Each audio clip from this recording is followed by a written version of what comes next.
partner band to start the national anthem and request all the dignitaries to kindly stand up in honor of our national anthem, please.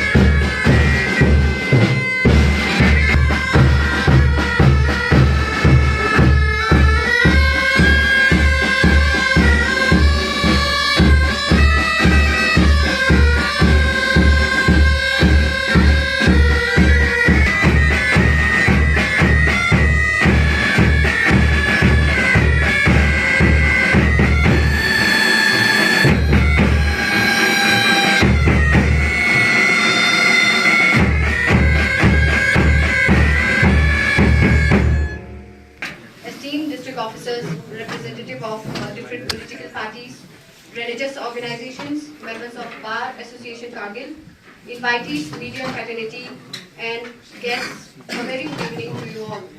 On behalf of Deputy Commissioner CLHDC Kargil, it's my honor to welcome you all to this oath-taking ceremony of the nominated councillor of 5th LHDC Kargil of Shri Riaz Ahmed Khan, Advocate. Today marks an important moment in our democratic functioning. We formally induct the newly nominated councillor into the Ladakh Autonomous Hill Development Council. I would like to take this opportunity, Honorable Principal District and Session Judge Kargil, to grant me the kind permission to start the formal proceedings of the oath-taking ceremony. With your kind permission, ma'am. Now I request Shri Advocate Riaz Ahmed Khan to kindly proceed towards the dais to formally take the oath. Kindly, sir. I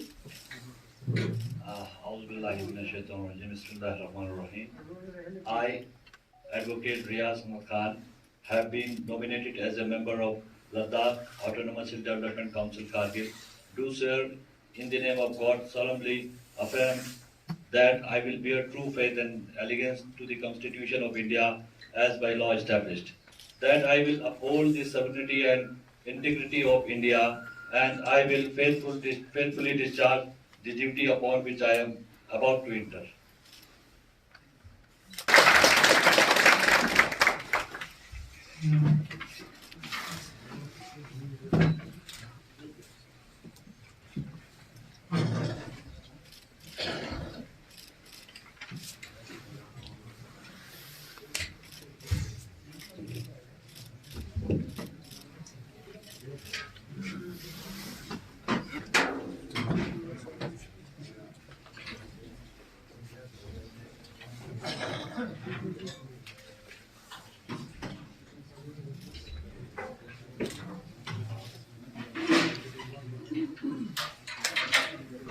Thank you.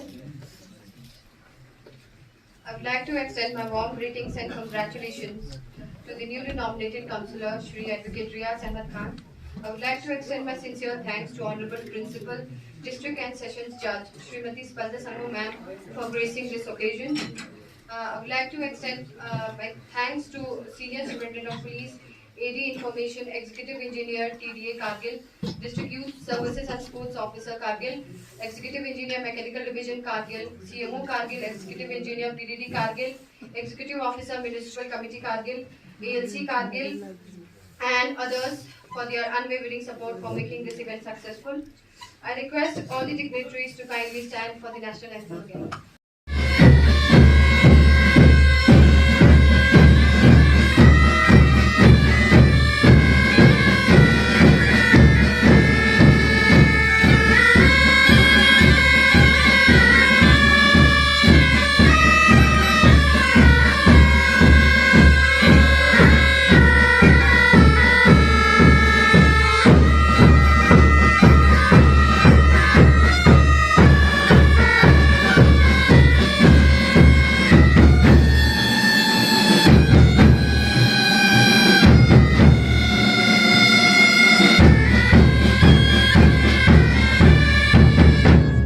Thank you all.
अध्यक्ष JP Nadda ji, हमारे incharge all India general secretary Tarun Chugh ji और हमारे organisation incharge Ashok Koul ji, हमारे state president Tashi Khaju ji और हमारे तमाम जो senior leaders हैं, हमारे senior leader ex CC LADC Leh Shri Tashi गलसन जी और हमारे करगिल के जो सीनियर लीडर हैं हाजी इनायत अली जी, हमारे प्रेसिडेंट असदुल्ला मुंशी जी और हमारे एक्स प्रेसिडेंट डिस्ट्रिक्ट प्रेसिडेंट जो अभी सेक्रेटरी हैं, अभी सेक्रेटरी है स्टेट के मोहम्मद अली चंदन जी, और साथ ही साथ जो मेरे सारे गांव के जो मेरे लोगों का मैं सबसे पहले उनके दुआओं का बहुत शुक्रगुजार हूं कि मैं इस मुकाम के लिए चुना गया और पार्टी ने मुझ पर विश्वास जताया। जी सर, अभी आपसे कुछ देर पहले ही मेंबर पार्लियामेंट ने कुछ क्योरीज उठाए हैं कि ये सीट जो है ये वुमेन्स के लिए थी, तो बीजेपी जहां दावा करती है कि हम वुमेन को रिजर्वेशन देंगे, तो उन्होंने इस पे काफी ये इस पे आप क्या कहना चाहेंगे? जी, बहुत अफसोस के साथ कहना पड़ रहा है मुझे कि हमने एक आदमी को एक MP चुन के दिया है जिसको LHDC एक्ट पढ़ना नहीं आया। तो मुझे ये समझ नहीं आ रहा कि वो केडीए बन के जो अभी लद्दाख के लिए एक रोड मैप जो तैयार कर रहे हैं, जो बोल रहे हैं ड्राफ्ट किया। मैं समझता हूँ कि जी आपसे पहले छोटा सा एक है कि 2005 में शिया सुन्नी जो हमारे मुस्लिम के सेक्ट्स हैं और बड़े जो हमारे रिलीजियस ऑर्गेनाइजेशंस है, उन्होंने बहुत मेहनत करके तब 2005 में शिया कम्युनिटी को प्रिंसिपल माइनॉरिटीज में शामिल किया था और हमारे LHDC एक्ट में किया था। आज देखिए किस्मत का रोना, आज हमारे ही MP निकल के बोलता है कि हम ही प्रिंसिपल माइनॉरिटी में नहीं है, जो कि एक्ट उसको शायद पढ़ना नहीं आया। इसीलिए मैं कहता हूं कि हमें अफसोस है और अब इसको देखते हुए मुझे लग रहा है कि LHDC एक्ट जिस बंदे को पढ़ना नहीं आया है वो आगे ड्राफ्ट क्या भेजेगा और वो लद्दाख का फ्यूचर जो है केडीए की तरफ से क्या रिप्रेजेंट करेगा, मुझे इस बात का समझ नहीं आ रहा है। और इसके लिए अगर कोई भी अल्ट्रा वायरस या कोई इलीगैलिटी है इसमें, तो देयर इज ए कोर्ट कि हम कोर्ट में अगर कर सकते हैं कोई इलीगैलिटी होगा, तो मैं समझता हूं कि जितना पढ़ा लिखा हमारा MP होगा, जिस हिसाब से अभी तक तो मुझे नहीं लगता था, लेकिन जिस आदमी को LHDC एक्ट पढ़ना नहीं आया है वो आदमी हमारा फ्यूचर क्या ही डिसाइड करेगा और क्या ही वो ड्राफ्ट देगा। अभी तो लद्दाख का फ्यूचर ही हमें खतरे पे लगता है। और जिस तंजीमों ने, जिस रिलीजियस इंस्टीट्यूशंस ने अपनी कुर्बानियां देके 2005 में प्रिंसिपल रिलीजियस माइनॉरिटी में सुन्नीस और शियास दोनों को उसमें इन्वॉल्व किया था, जो एक्ट में लिखा हुआ है, आज हमारा ही कौम का बंदा निकल के हमें ही बता रहा है कि हम ही प्रिंसिपल माइनॉरिटीज में नहीं है। जहां तक वुमेन रिप्रेजेंटेशन का बात है, जो नमो हकीमा हमारा यहाँ पे आपके सामने है, LHDC काउंसलर जो हमारे नॉमिनेटेड हैं, वो वुमेन रिप्रेजेंटेशन है। और जो अभी ड्राफ्ट हुआ है वुमेन रिप्रेजेंटेशन जो नए LHDC में होगा, that has to be implemented, उसका अभी शायद उनको कानूनी टेक्निकलिटीज का नहीं पता होगा तो शायद वो इस तरह से बोल रहा होगा। सर एनसी कांग्रेस ने बाइकाट किया है, इस पे आप क्या कहना सर चाहेंगे? जी, बीजेपी के साथ तो उनका हमेशा ही बाइकाट रहा है, इलेक्शन के दौरान ही बाइकाट रहा है। और मैं बहुत खुश हूँ, आप लोगों को मैं बता दूं मैं अपना रिजल्ट कि एनसी और कांग्रेस ने जब हमें बाइकाट किया तब दोनों मिलके शायद उन्होंने हमें हराया था। तो ये तो उनका ट्रेंड है। अभी बिहार इलेक्शन आपको पता ही होगा, बिहार का रिजल्ट तो ये तो मतलब सोते जागते उठते बैठते कांग्रेस और एनसी का तो काम ही है कि बीजेपी को बाइकआउट करना। तो ये कोई इसमें कोई बड़ी बात नहीं है। होगा फ्यूचर क्या स्ट्रेटजीज प्लानिंग रहेंगे सिर्फ खुद अपनी कॉन्स्टिट्यूएंसी के लिए, साथ साथ इंशाल्लाह मैं आपको आपके लोगों के थ्रू ये बताना चाहता हूँ कि आज तक जो हमारे नॉमिनेशन जो आए थे जो कभी मतलब मैं आपको कहूँ शेर बहुत खतरनाक होता है लेकिन जख्मी शेर बहुत खतरनाक होता है।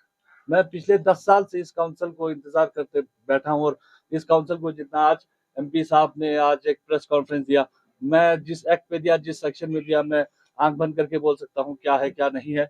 इंशाल्लाह अभी दिखेगा कि एलआईटीसी कारगिल जिस तरह से अभी काम करती थी तो शायद उनको अब सोच समझ के काम करना पड़ेगा। हम चुप बैठने वाले नहीं है। हमारा टीम जो हमारे सीनियर्स हैं, जो हमारे यहाँ पे नोमल हैं और हमारे जो मोस्ट सीनियर हमारे और ऑनरेबल काउंसलर जो चाह है हमारे संस्कार से प्रेसिडेंट है, जनरल सेक्रेटरी हमारे स्टेट में है, खास तंजीन लखपत जी भी हैं। तो मैं समझता हूँ हमारी बहुत अच्छी टीम है और इंशाल्लाह आप दिखाएंगे कि काउंसिल कैसे चलता है।